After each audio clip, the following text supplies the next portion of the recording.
Did the world wars, revolutions, and big events of human history evolve naturally, or were they calculated and pre-planned?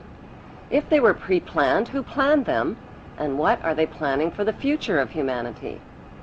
The answer to this puzzling question can be found within the boundaries of 3 of the world's most powerful cities. Those 3 cities belong to no nation and pay no taxes. They are Washington's District of Columbia, which is not part of the city of Washington or of the United States, the inner city of London, which is not part of London or England, and Vatican City, which is not part of Rome or Italy. These cities, called city-states, have their own independent flag, their own separate laws, and their own separate identity.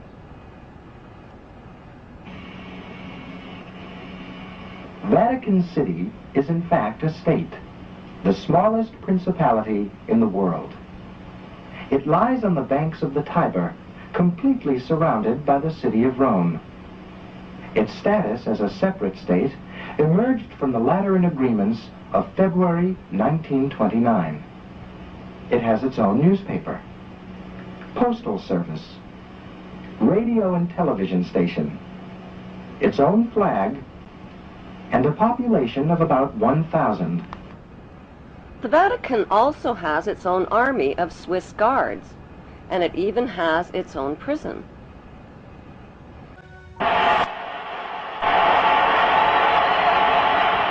The Vatican rules over approximately 2 billion of the world's 6.1 billion people. The colossal wealth of the Vatican includes enormous investments with the Rothschilds in Britain, France, and the USA, and with giant oil and weapons corporations like Shell and General Electric. The Vatican solid gold bullion worth billions is stored with the Rothschild-controlled Bank of England and the U.S. Federal Reserve Bank.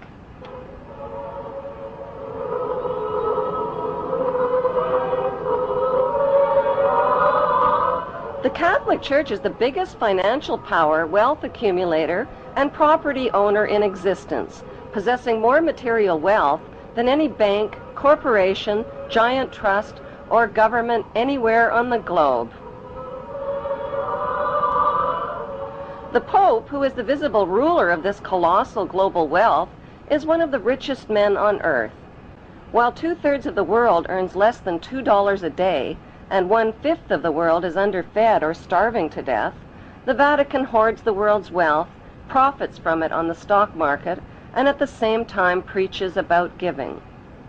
How did the Pope and Vatican accumulate all that wealth over the millennium? One method was to put a price tag on sin. Many bishops and popes actively marketed guilt, sin, and fear for profit by selling indulgences. Worshippers were encouraged to prepay for sins they hadn't yet committed and get pardoned ahead of time. Those who didn't pay up risked eternal damnation in Satan's oven. Pope Leo X rebuilt St. Peter's Basilica, selling tickets out of hell and tickets to heaven. During the Dark Ages, the Catholic Church not only hoarded the wealth they collected from the poor, but hoarded knowledge. They kept the masses ignorant and in the dark by denying them a basic education. During World War II, the Vatican was criticized for supporting Hitler and his Nazi regime. To this day, the Vatican is still under investigation for plundering Nazi gold from the Swiss bank accounts of Jewish Holocaust victims. Over the past 5 decades, more than 1,500 priests and bishops have been identified in the sexual assault of tens of thousands of boys and girls in their trusting congregations and orphanages. Why is this filthy rich institution preaching spiritual values of poverty and chastity while cardinals, bishops, and priests cover up their crimes of sexual abuse? Why has the Church fought and resisted the compensation claims of their sexually, emotionally, and spiritually traumatized victims? Like Vatican City, London's inner city is also a privately owned corporation or city-state, located right smack in the heart of Greater London. It became a sovereign state in 1694 when King William III of Orange privatized and turned the Bank of England over to the bankers. By 1812, Nathan Rothschild crashed the English stock market and scammed control of the Bank of England. Today, the city-state of London is the world's financial power center and the wealthiest square mile on the face of the earth.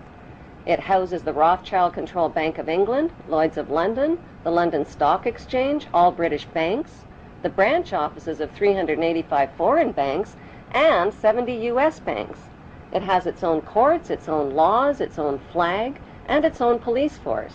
It's not part of Greater London or England or the British Commonwealth and pays no taxes.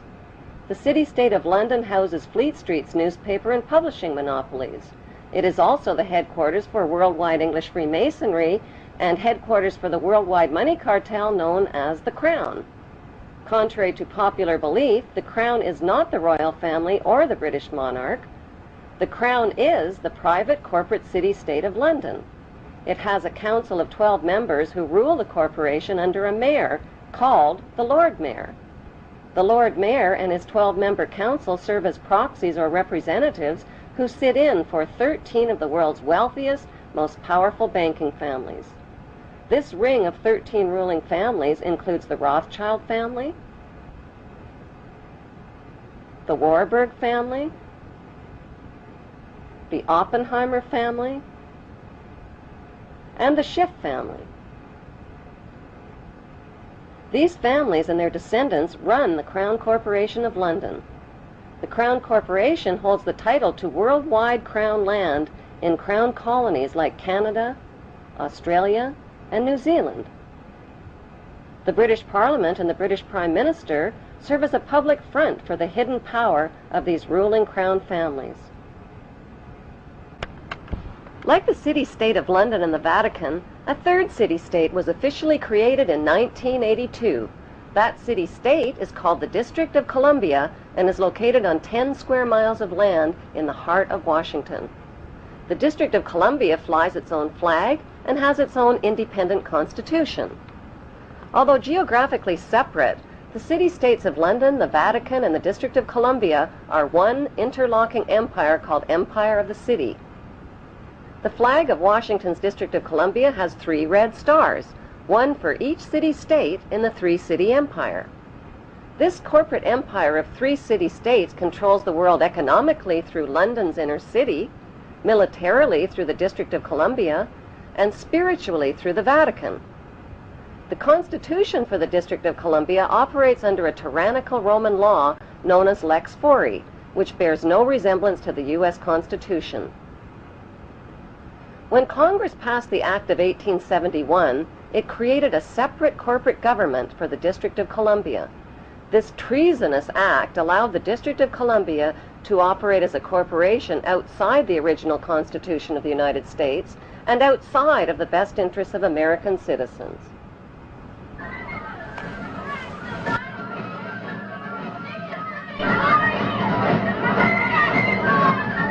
A sobering study of the signed treaties and charters between Britain and the United States exposes a shocking truth. The United States has always been, and still is, a British Crown colony. King James I was famous not for just changing the Bible into the King James Version, but for signing the First Charter of Virginia in 1606. That charter granted America's British forefathers a license to settle and colonize America.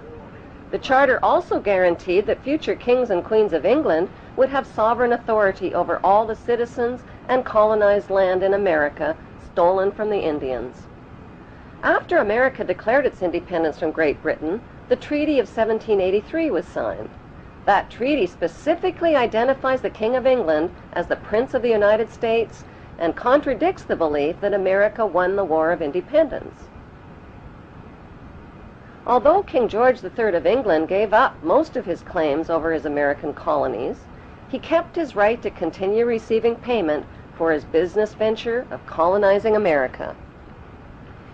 If America had really won the War of Independence, they would never have agreed to pay debts and reparations to the King of England.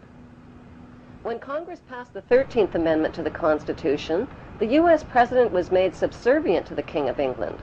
The 13th Amendment is called the Title of Nobility Amendment and forbids U.S. presidents and their officials from using royal titles like king or prince or baron. For some mysterious reason, the 13th Amendment, which was ratified in 1810, no longer appears on current copies of the Constitution. America's blood-soaked War of Independence against the British bankrupted America and turned its citizens into permanent debt slaves of the king. In the War of 1812, the British torched and burned to the ground the White House and all U.S. government buildings, and destroyed ratification records of the U.S. Constitution. 1 century later, a corrupt U.S. Congress committed the biggest theft in world history. They passed Paul Warburg's Federal Reserve Act in 1913, handing over America's gold and silver reserves and total control of America's economy to the Rothschild banksters. Most Americans still believe that the Fed, or Federal Reserve, is the government. It is not. The Fed is a privately owned banking system whose majority Class A shareholders are the Rothschilds, Warburgs, Kuhn and Loeb, J.P. Morgan, Rockefeller, Israel Seif, and the Lehman Brothers. This private banking cartel is the Fed and is never audited and never pays taxes. They print and design America's money, which displays their symbols of an Egyptian pyramid, a Masonic all-seeing eye, and the words, "In God we trust." Who exactly is the God they trust? They also collect American taxpayers' money through the IRS. Then they loan it back again with interest to pay for roads, bridges, and other public works.